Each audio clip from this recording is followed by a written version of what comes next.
I'm Randeep Jacques, a bronze certified KonMari consultant and owner of ClutterLess Living. What struck me most when I first read The Life-Changing Magic of Tidying Up by Marie Kondo was that rather than focusing on how much you have, it's actually about the belongings that bring you the most joy. I was reading the book while on a plane with my 2 children sleeping next to me.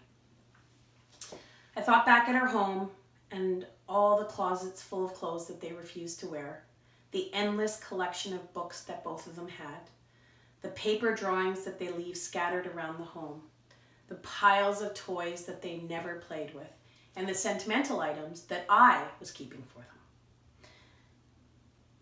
It struck me that joy should be at the center of what we keep in our lives.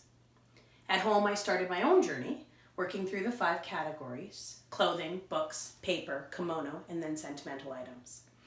My husband was not on board, especially after I showed him the endless discarded bags of belongings that didn't bring me joy. I then worked through my children's piles of stuff. This led to even more discarded bags. After seeing the results, though, of what was left and how easy it was for the 3 of us to put things away, to get dressed in the morning, and enjoy our most beloved belongings, my husband decided to give it a go. Going through his closet was not just about focusing on what brought him joy, but it was also about what created anxiety for him. I asked him how his clothes made him feel.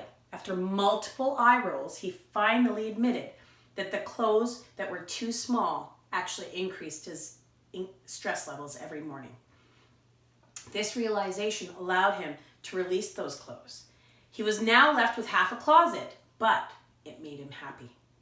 He did not own too many books, but we did discard old textbooks and industry magazines that were left unread. Paper was an easy category since in our home, I managed majority of the paper. Kimono included the garage of tools. This was overwhelming, but by creating smaller categories and putting like items together, it showed us just how much we had. Now, with a place for everything and everything in its place, it's easier to find what we need, but most importantly, it's easier to put things back. Sentimental items were also a hard category for him. It was riddled with gifts that I, in fact, had given him. Being humbled, I focused on the fact that they did not bring him joy, by thanking them and me for the thought when I gave the gift, they could be released. Now, my home is a place of joy for our family. Tidying up is easier and takes no time at all. And we have a home for every item that we own. And everyone is more intentful with purchases as we move forward. Your journey to joy starts by imagining that ideal life. Next, category by category, go through your belongings and focus on what brings you joy. Support for your joy-filled journey can be found by reaching out to one of the many certified KonMari consultants worldwide, such as myself, Randeep Jacques of ClutterLess Living. Thank you.